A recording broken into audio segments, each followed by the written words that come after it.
Vincent নামের এক ব্যক্তির হঠাৎই এক বিরল রোগ দেখা দেয়, অর্থাৎ যার সাথেই তার আই কন্ট্যাক্ট হতো সেই তাকে আক্রমণ করতে আসতো। এই কারণে সে একদম একা একাই থাকতে শুরু করে। তবে এই রোগ ধীরে ধীরে মহামারীর আকার ধারণ করে। পুরো শহরে শুরু হয়ে যায় মারামারি আর বিশৃঙ্খলা।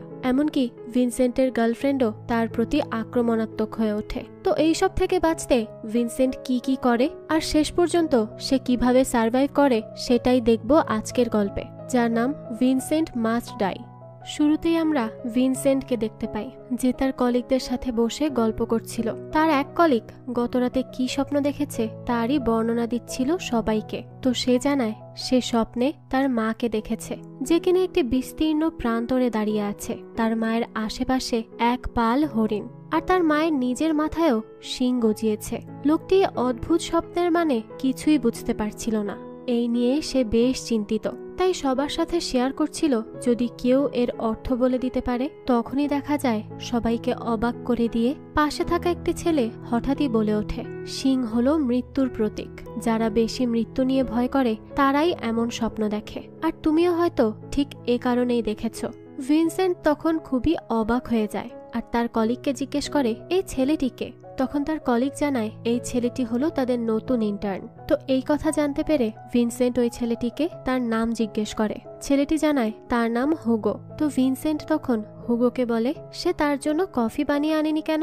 হুগো তখন অবাক হয়ে তাকাতেই ভিনসেন্ট হেসে দেয় আর বলতে থাকে, আরে আমি তো মজা করছিলাম, নতুন এসেছো তাই একটু রিল্যাক্স করার চেষ্টা করছিলাম, আর কিছুই না। তো সবকিছু এই সময় ভালোই চলছিল, তবে হঠাৎ করেই ঘটে এক অদ্ভুত ঘটনা। হুগো হুট করে এগিয়ে এসে কোনো কারণ ছাড়াই ভিনসেন্টকে তার হাতে থাকা ল্যাপটপ দিয়ে প্রচন্ড জোরে মারতে থাকে। সবাই তো অবাক হয়ে যায়, আর ভিনসেন্টও বুঝে উঠতে পারে না যে হুট করে এই ছেলেটার কি এমন হয়ে গেল। ভিনসেন্ট তার চোখে খুব আঘাত পায় আর তার কপাল ও গাল কেটে রক্ত পড়তে থাকে। অফিসের সবাই মিলে তখন হুগোকে টেনে ধরে রাখার চেষ্টা করে, কিন্তু কেউই পারছিল না। ভিনসেন্টও তো অবাক। তো কিছুক্ষণ পরই দেখা যায় হুগো নিজে থেকেই শান্ত হয়ে যায়। এখানে উপস্থিত কেউই বুঝতে পারছিল না হুগো হঠাৎ করে কেন এমন ব্যবহার করছে। তো সেই সময় ভিনসেন্টের এক সহকর্মী এসে বলে সে চাইলে এইচআর এর কাছে অভিযোগ করতে পারে, তবে তারা হুগোকে আর কাজে রাখবে না, কারণ প্রথমে এসেই এমন ব্যবহার করা লোককে এই অফিসে রাখা কখনোই সম্ভব না। তো ভিনসেন্ট তখন বলে সে অভিযোগ করার প্রয়োজন মনে করছে না। হতে পারে ছেলেটি মেন্টালি ডিস্টার্ব ছিল, সেজন্যই এমন করে ফেলেছে। যাই হোক, রাতের বেলায় ভিনসেন্ট তার বাড়িতে ফিরে আসে। সিঁড়িতে তার দুই প্রতিবেশী বাচ্চার সাথে দেখা হয়। ঘরে ফিরেই সে ব্যান্ডেজ খুলে নিজের আহত গালের ছবি তুলে আপলোড করে আর ক্যাপশন দেয় জীবন অনেক কঠিন। তো পরের দিন আবারও রুটিন মাফিক সাইকেল চালিয়ে সে তার অফিসে আসে। ভিনসেন্ট একজন গ্রাফিক্স ডিজাইনার, আর বর্তমানে সে একটি রেস্টুরেন্টের জন্য বসে বসে ডিজাইন করছিল। হঠাৎ করেই দেখা যায় তার অফিসের আর এক সহকর্মী ইউভেস চলে আসে তার কাছে। ইউভেস এসেই একটি কলম তার হাতে তুলে নেয়, আর সেটা দিয়েই ভিনসেন্টের হাতে একের পর এক আঘাত করতে থাকে। মনে হয় সে যন্ত্রের মতো ভিনসেন্টকে আঘাত করছে। কোনো মতে তখন নিজেকে ছাড়িয়ে নেয় ভিনসেন্ট আর সরে যায় এখান থেকে। এবার সে আর দেরি করে না, সোজাসুজি চলে যায় এইচআর এর কাছে আর তাকে অভিযোগ করে দেয়। তার সাথে করে সে ইউএসকেও নিয়ে যায়। ভিনসেন্ট আসলে নিজেও বুঝতে পারছে না যে কালকে একজন তার সাথে এমন আচরণ করলো, আর আজ আবার তার আর এক কলিগও তাকে আক্রমণ করলো। তো এইসব নিয়েই সে এইচআর এর সাথে ডিসকাস করতে থাকে। তখন এইচআর জিজ্ঞেস করে তাদের মধ্যে কি কোনো প্রতিযোগিতা বা প্রতিদ্বন্দ্বিতার ব্যাপার আছে, বা তাদের মধ্যে কি ঝগড়া চলছে। ইউভেস আর ভিনসেন্ট দুজনেই তখন বলে না, তাদের মধ্যে তো কোনো সমস্যা নেই। এইচআর তখন জিজ্ঞেস করে তার চোখের কালশিটে দাগও কি ইউভেসের দেয়া। ভিনসেন্ট বলে এটা ইউভেসের দেয়া নয়। তো এরপর সে ইউভেসকেও জিজ্ঞেস করে যে সে কি ভিনসেন্টের সাথে এমন কিছু করেছে। ইউভেসের তো কিছুই মনে নেই। সে বলতে থাকে সে তো এমন কিছুই করেনি। তো এই অফিসেরই একজন এই পুরো ব্যাপারটির ভিডিও করে রেখেছিল, তাই ভিনসেন্ট এখন এইচআরকে সেই ভিডিওটি দেখায়। ভিডিও দেখে বোঝাই যায় যে ইউভেস বেশ ক্ষোভের সাথে ভিনসেন্টকে মেরেছে। তো ইউভেসকেও এই ভিডিও দেখালে সে বলতে থাকে সে তো কিছুই জানে না, সে কখন এই কাজ করেছে, তার তো কিছুই মনে নেই। এইচআর বলে আসলে কাজের চাপে অনেক সময় এমন হতেই পারে, তাই সে যেন কয়টা দিন রেস্ট নিয়ে নেয়। এরপর এইচআর ভিনসেন্টকে জিজ্ঞেস করে সে কোনো অভিযোগ করতে চায় কিনা। ভিনসেন্ট তখন বলে না, সে কোনো রিপোর্টই করবে না। আসলে ভিনসেন্ট ভালো ছিল, তাই সে হয়তো ব্যাপারগুলো বুঝতে পারে। সে তো ভাবে যে তার কলিগদের হয়তো স্ট্রেসের কারণে এমন হচ্ছে, কিন্তু এগুলো কি শুধুই স্ট্রেস, নাকি এর পেছনে অন্য কোনো বড় কারণ লুকিয়ে আছে, সেটা তো আমরা পরবর্তীতেই জানতে পারবো। যাই হোক, তো এইচআর এখন তাদের দুজনের হাত মিলিয়ে দেয় আর বিয়ার খেয়ে কাজে ফিরে যেতে বলে। হিউভেস তখন ভিনসেন্টকে ধন্যবাদ জানায় তার বিরুদ্ধে রিপোর্ট না করার জন্য। তো এইচআরের অফিস থেকে বের হলে তার ওই কলিগ তার পাশে এসে বসে, যে গতদিন তার স্বপ্নের কথা বলছিল। লোকটি তাকে বলে সে চাইলে বাড়িতে বসে কাজ করতে পারে, কারণ তার কাজটাই তো এমন যেটা বাড়িতে থেকেও করা যায়, তাই মনে হয় না এই নিয়ে অফিসে কোনো সমস্যা হবে। ভিনসেন্ট তখন বলে সে তার ডেস্কে বসেই কাজ করতে পছন্দ করে। তবুও সেই লোকটি বারবার ঘুরে ফিরে তাকে বাড়িতে বসেই কাজ করতে বলে, কিন্তু ভিনসেন্ট এতেও রাজি না হলে ওই কলিগ তাকে এক পর্যায়ে বলেই বসে যে তুমি বাড়িতে বসে কাজ করলে তোমার এবং এখানে সবার জন্যই ভালো হবে। ভিনসেন্ট লক্ষ্য করে হুগো তখনও সেখানে আছে, অথচ তাকে বলা হয়েছিল হুগোকে কাজ থেকে বের করে দেওয়া হবে। ভিনসেন্ট তখন তার সহকর্মীকে এই বিষয়ে জিজ্ঞেস করে। তখন তার সহকর্মী বলে আসলে হুগোর ইন্টার্নশিপ শেষ হতে 1 সপ্তাহ বাকি আছে, ইন্টার্ন শেষ হওয়া পর্যন্ত তাই তাকে রেখে দেওয়া হয়েছে। তো ভিনসেন্ট এরপর হুগো সম্পর্কে খোঁজ খবর করে এবং জানতে পারে হুগো পড়াশোনায় বেশ ভালো। সে বুঝতে পারে হুগোকে হয়তো কাজে পাকাপোক্তভাবে রেখে দেওয়া হবে। তো আর এক কলিগকে ভিনসেন্ট জিজ্ঞেস করে তার আশেপাশে এত সব অদ্ভুত ঘটনা ঘটছে, এর কারণ তো সে খুঁজে পাচ্ছে না। তাকে নিয়ে কি অফিসে কোনো গুজব রটানো হয়েছে? লোকটি বলে সেই ব্যাপারে তেমন কিছুই জানে না। তো অফিস থেকে ফেরার সময় ভিনসেন্ট একটি পাবে যায়। আজ এখানে তার ইভা নামের একটি মেয়ের সাথে দেখা করার কথা। ইভার সাথে তার পরিচয় ডেটিং অ্যাপেই হয়, আর আজ প্রথমবারের মতো তারা দেখা করতে এসেছে। তো ইভা তার মুখে ক্ষতগুলো দেখে জিজ্ঞেস করে তার কি হয়েছে। ভিনসেন্ট তখন বলে যে তার ইন্টার্ন তাকে মেরেছে। এটা শুনে তো ইভা বিশ্বাসই করতে চায় না আর হেসেই ব্যাপারটা উড়িয়ে দেয়। তো ভিনসেন্ট যখন ইভার সাথে গল্প করছিল তখন হঠাৎই তার জানালার বাইরে চোখ যায়। সে দেখতে পায় একজন লোক খুব অদ্ভুত ভঙ্গিতে তার দিকেই এগিয়ে আসছে।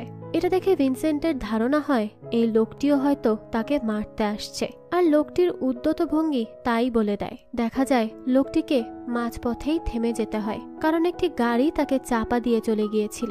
সেখানে এটা নিয়ে ভীষণ হইচই শুরু হয়ে যায়। ভিনসেন্টও তখন ইভার কাছ থেকে বিদায় নিয়ে চলে আসে, কারণ সে আর এসব সহ্য করতে পারছিল না। রাস্তায় তার মনে হতে থাকে সবাই বুঝি তাকে মারার জন্যই এগিয়ে আসছে, তাই সে ভয় পেয়ে কোনো মতে একটা ট্যাক্সিতে উঠে পড়ে আর তার বাড়ি ফিরে আসে। বাড়ি ফিরে সে বেশ বিষণ্ণ হয়ে পড়ে। সে তার বাড়ির দেয়ালে লাগানো তার পারিবারিক ছবিগুলোই দেখতে থাকে।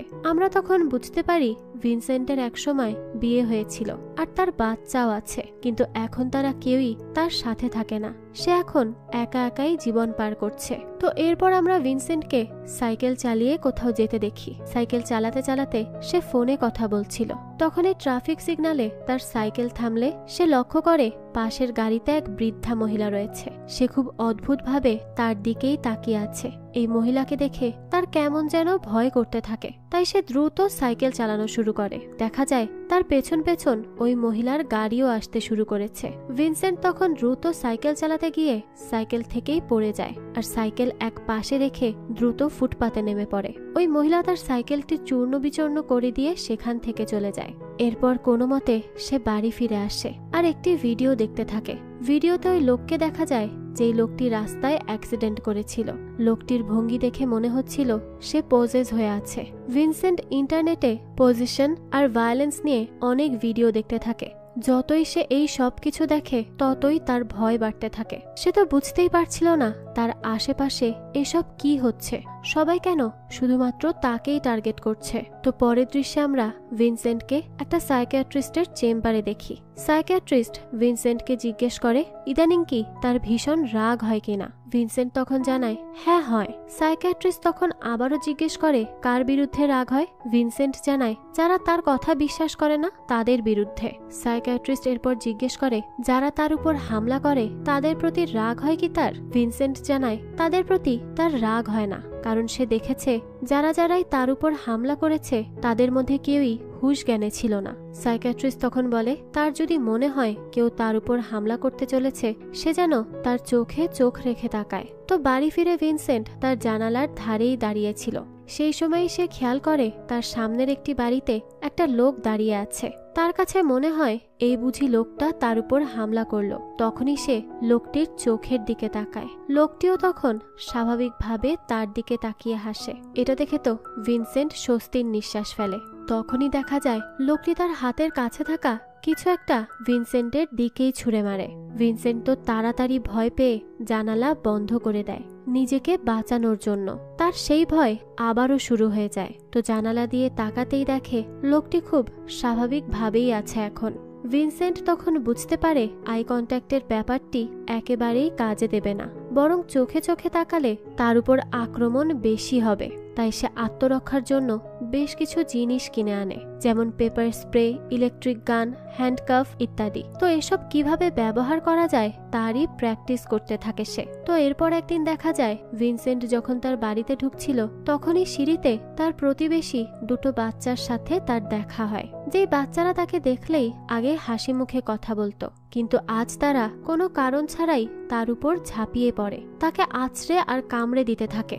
ভিনসেন্ট তো খুবই ঘাবড়ে যায় আর কোনো মতে ওই দুজনকে সরিয়ে নিজের ঘরে এসে দরজা আটকে দেয়। আর এই সবকিছু ওই বাচ্চার গার্ডিয়ানও দেখে ফেলেছিল। তাই সে কিছুক্ষণ পর সেখানে এসে জিজ্ঞেস করে সে তার বাচ্চাদের সাথে কি করেছে।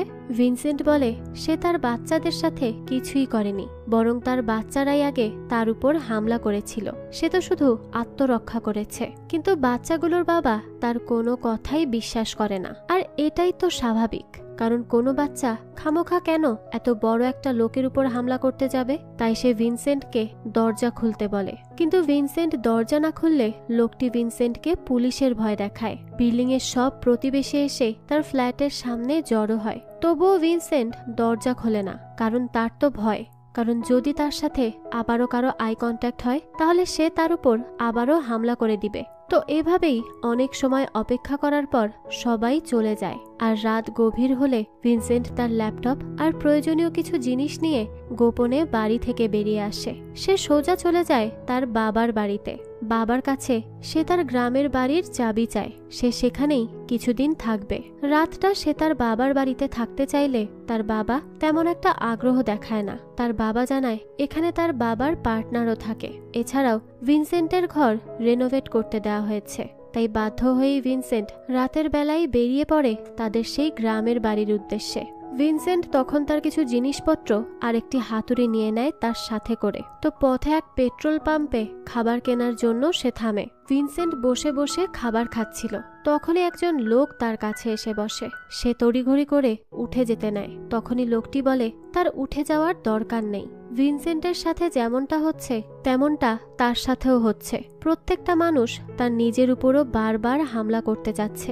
যেই তার দিকে তাকায় সেই তার উপর হামলা করে বসে। সে জানে এই একই ব্যাপার ভিনসেন্টের সাথেও হচ্ছে। তাই সে ক্যাশিয়ার মেয়েটির চোখে চোখ রাখেনি। ভিনসেন্ট তখন জিজ্ঞেস করে এটি কি কোনো রোগ? লোকটি বলে এটি কোনো রোগ কিনা কেউই জানে না। একটি ব্লগ পেজে এটি নিয়ে অনেক লেখালেখি হয়। সেই ব্লগ পেজে এই ধরনের সমস্যায় আক্রান্ত সবাই অনেক লেখালেখি করে। সেখান থেকে তারা জানতে পারে এই সমস্যা নিয়ে কিভাবে বেঁচে থাকা যায়। লোকটি জানতে চায় ভিনসেন্ট নিজের চামড়া সেলাই করতে পারে কিনা, কারণ প্রতিবার আহত হয়ে হাসপাতালে যাওয়াটা কিন্তু বিপজ্জনক। সেখানেও কেউ হামলা করে দিতে পারে। ভিনসেন্ট তখন জিজ্ঞেস করে তাদের সাথে এমন হচ্ছে কেন? লোকটি তখন বলে তাদের সাথে এমন হচ্ছে কেন সেটার থেকে গুরুত্বপূর্ণ প্রশ্ন কতদিন তাদের সাথে এমন হবে। এরপর সে বলে তাকে দেখে মনে হচ্ছে না যে সে কোনো পাগল, কিন্তু এক সময় সে ইউনিভার্সিটির প্রফেসর ছিল।